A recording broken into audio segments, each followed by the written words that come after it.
Well, hey, everybody. Welcome to Living Power, your online Bible study where we are walking through the Bible in a year. Welcome to the month of May. Today is May 1st. Can you believe it? And we are 4 months into our Bible study. And we are about a third of the way through with the Bible study, if you can believe it. And we are in the book of 2 Samuel. And we're reading about the life of David, and today we got a treat in our reading. It was a little bit lighter. We actually got to read a psalm. We read a psalm and a song, and if you've already read it, you know that they're the same thing, and I'm going to explain to you today a little bit about why that is. So our reading was really cut short, and I'm going to give you a break today. I'm going to be really brief in my video today. Some of you are thinking, I'll believe it when I see it. But it's just because there's just so many good things to talk about that I want to share everything with you. But today we do have an abbreviated lesson. We read 2 Samuel 22 and Psalm 18. And I would just encourage you to go back and really meditate on this. You can pick either one, Psalm 18 or the Song of Praise that David wrote in 2 Samuel 22. They're the same. And just see which one that you want to look at. And as you meditate on it, meditate simply means to think of the scripture over and over again. So you're going to read it, you're going to think about it over and over again, let it roll around in your mind and mutter it quietly, silently, but vocally under your breath. That's what it means to meditate. And as you go through the psalm, see if you can pick out just one verse in the psalm that really speaks to a circumstance that you're going to, or maybe you want to say, oh, this is my life verse, or this really speaks to me for whatever reason. Mine was 2 Samuel 22 verse 30. In your strength I can crush any army, and with my God I can scale any wall. And that's how I came to title the lesson today, Scale Your Wall. Because it's God's strength that allows you to have victory. And it's His presence, Emmanuel, God with us, being with you day to day, that enables you to do what it is that He's calling you to do. So go out there and scale your wall, whatever it is that He's calling you to do. This psalm is known as David's grand tribute of thanksgiving for deliverance from his enemies. It's where he describes the Lord's intervention using some descriptions reminiscent of Mount Sinai.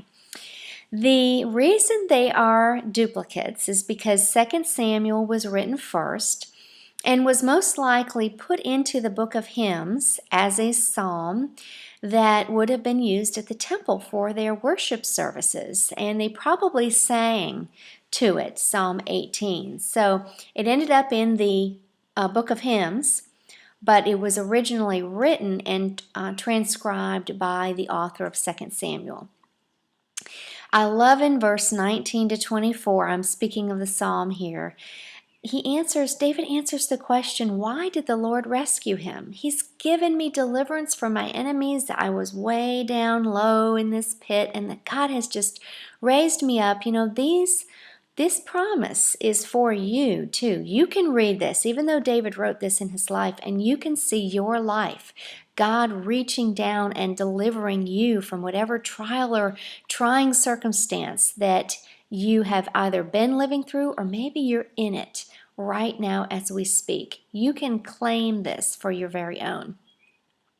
In verse 19 it says, because God delighted in him, because he was upright and faithful. God delights in you. Did you know that? God just delights in you and your presence and wants to be a part of the very details of your life. The themes here in the psalm, we see trouble, we see flight, conflict, but yet victory in the end. And who does David give credit for the victory. Ultimately, the credit, even in our circumstance, should go to God Himself. Can you relate to these themes? Can you see yourself in the Psalms?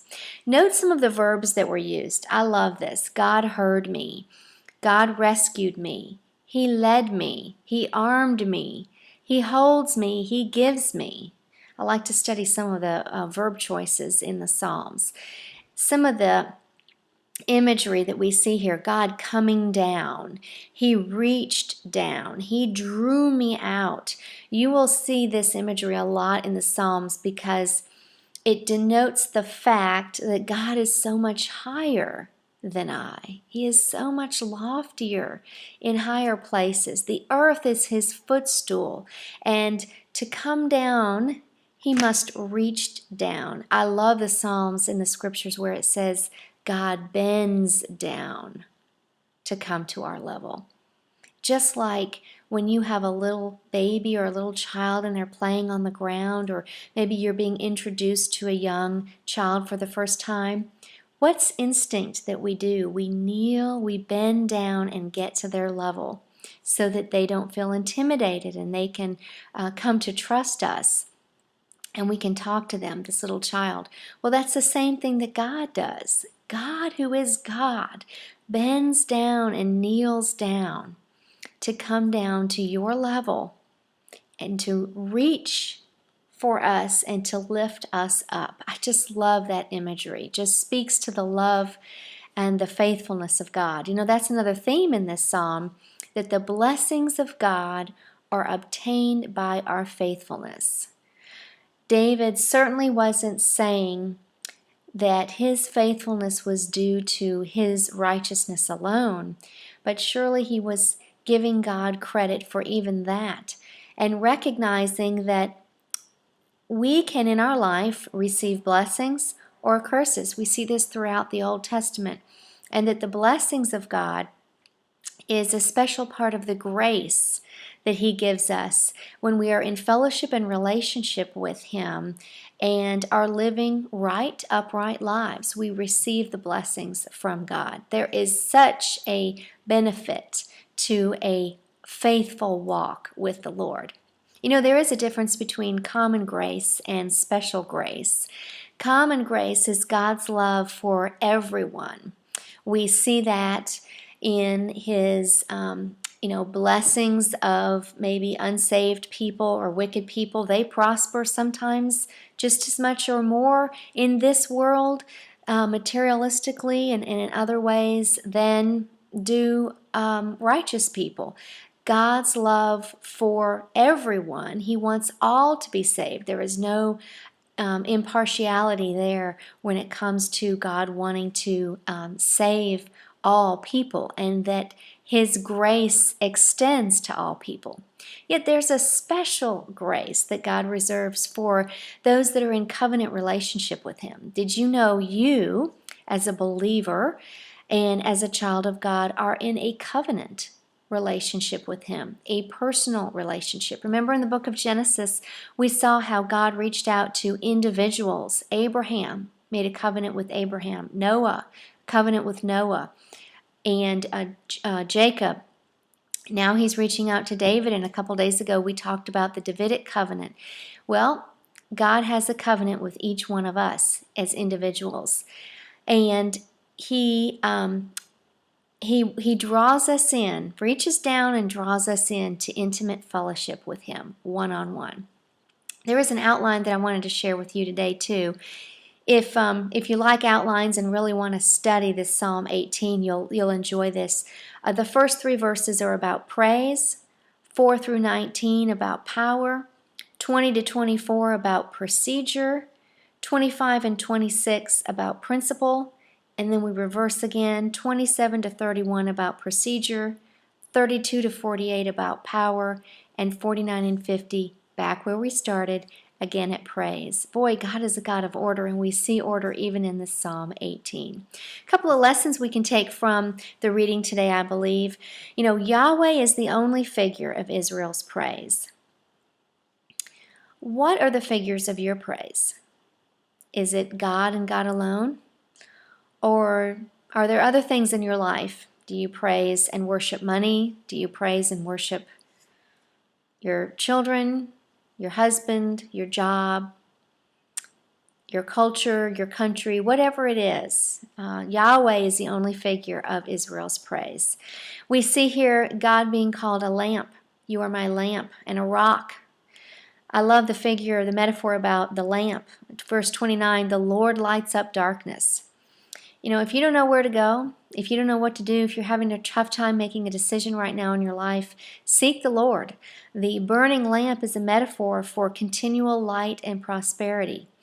And that's in verse 28. And the Lord will light up your darkness. If you just ask Him, He will give you secrets, tell you secrets and things that you don't know. And He will light your path because the Lord is a lamp. We see for the first time our God is a solid rock. If you need someone solid to stand on, something that is not sinking sand. So many things in this world are sinking sand, and we put our trust in them only to realize it was faulty. But God is the solid rock upon whom you can stand. And then the Lord's loving kindness is shown to David's descendants, verse 37. In the Hebrew, this word is hesed, H-E-S-E-D, and this is one of my favorite Hebrew words. I bet it will be yours too. It means a loyal love. And anytime you see loving kindness, it's probably that word, hesed.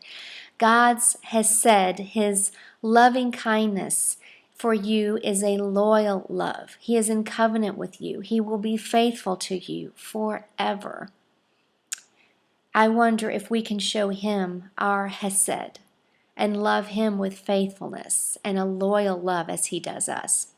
Well, we have a responsibility to communicate. I think this is the application here that we can pull from reading this beautiful song of praise in the psalm. We have a responsibility to communicate our thanks to God. Today was a time out for praise. And it just reminds me, when was the last time that I really gave the Lord praise? Yes, I may have quiet time. Yes, I may do my Bible study, but that's different from just stopping and giving the Lord praise and thanksgiving for all that He has done and especially who He is. So let's take this time out today and be reminded of how important it is to praise. The other responsibility that I think we're being reminded of today is to tell others of the deliverance that we've experienced in our own life. It may be a deliverance from a bondage mentally or physically or whatever it is. We've all been delivered from something, and the Lord is to be credited for that. So let's share our stories and remember to share our stories of deliverance as David has shared his story of deliverance with us. Well, I better quit or else I won't make good on my promise to end early today. Shalom, everybody. See you tomorrow.